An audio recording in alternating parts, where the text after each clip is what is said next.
নুসুধাকে ওলাই গৈছে আমি শ্লোগান মাৰি থকা আছো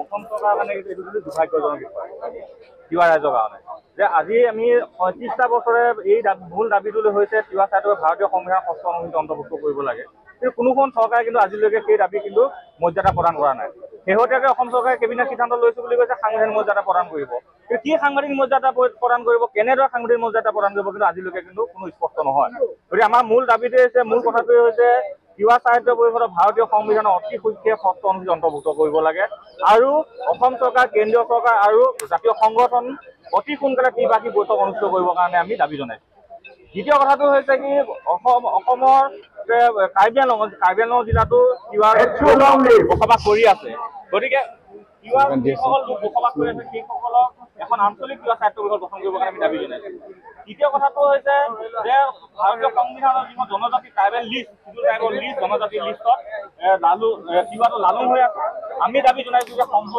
সংবিধান সংশোধন কৰি সেই যিটো লালুং অব্লিক তিৱা কৰিবৰ কাৰণে আমি দাবী জনাইছো গতিকে এই দাবীসমূহ লৈ পেলাই আমি আজি সদৰীয়া ছাত্ৰ সন্থাই আজি ধৰ্ণা কাৰ্যসূচী ৰূপায়ণ কৰিবলৈ আছে নতুন দিল্লীত আহি গতিকে আমি আজি এই ধৰ্ণা কাৰ্যসূচীৰ জৰিয়তে ভাৰতৰ প্ৰধানমন্ত্ৰী ডাঙৰীয়া নৰেন্দ্ৰ মোদী ডাঙৰীয়াক স্মাৰক পত্ৰ প্ৰদান কৰিম আৰু অমিত শ্বাহ ডাঙৰীয়া গৃহমন্ত্ৰী অমিত শ্বাহ ডাঙৰীয়াকো আমি স্মাৰক পত্ৰ প্ৰদান কৰিম ইয়াৰ পাছতো কিন্তু অসমত আমি আন্দোলন কৰি আছো